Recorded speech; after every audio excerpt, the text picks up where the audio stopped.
In for Hallie, and we are starting out with new and potentially catastrophic developments in the war in Ukraine. The United Nations is warning of a potential disaster in the standoff over Europe's largest nuclear power plant. Ukraine says Russia is planning an imminent attack on the Zaporizhzhia plant, which, as you can see from this map, is very close to Russian-controlled areas in the southern Donbas region. There's been shelling back and forth for weeks, but right now, Moscow occupies the plant. Now, we can't stress enough, Ukraine needs this plant to provide power to the rest of the country. But the state-run energy company says Moscow plans to disconnect the plant from Ukraine's power grid. NBC News is also learning from Ukrainian military intel that Russia is telling workers don't show up to work today because Ukrainian forces could attack.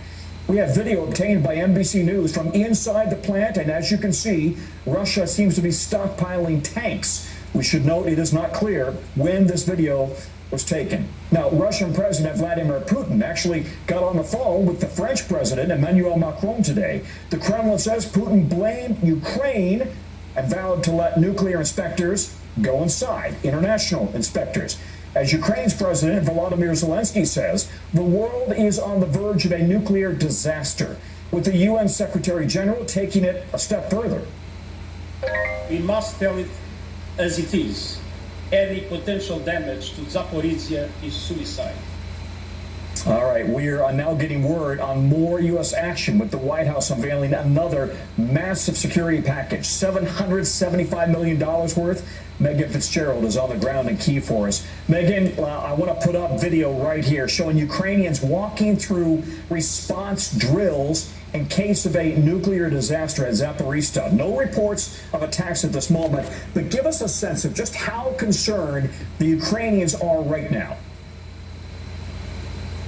Yeah, Tom, this is an incredibly serious situation that certainly seems to be intensifying. Now, we know that Ukrainian energy officials have said that they have intelligence that suggests that Russia is actively working towards shutting that plant down. That's something that experts say is of grave concern because it's such a process to try and shut this plant down. One mistake could lead to a leak at this facility. That leak could then seep out radioactive material that could then spread across Ukraine, spread throughout Europe, and even beyond. Now, as you mentioned, we know that the UN Secretary General is in Ukraine. He has called yet again on Russia to allow international scientists inside that plant to do some checks. And as you mentioned again, of course, we know that that was a sentiment that was echoed by the president of France, Emmanuel Macron, on a call today with Vladimir Putin, who says that he's open to that idea. But keep in mind that earlier today, that Russian ministry officials have said that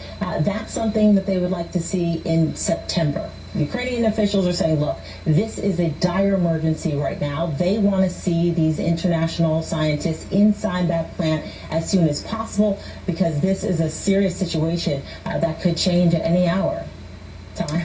First of all, Megan, how far are you from that potential nuclear zone? And second of all, we have some reporting about attacks launched by a Ukrainian-backed group in Crimea. What can you tell us about that?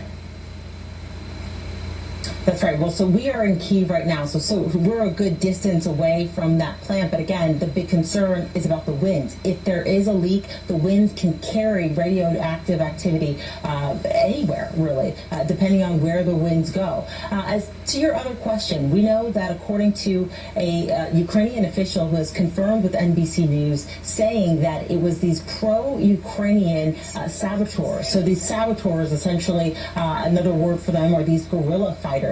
They went into Crimea and executed these attacks on military artillery, along with fighter jets that were stationed there at Crimea. We know that Crimea is incredibly important to Vladimir Putin.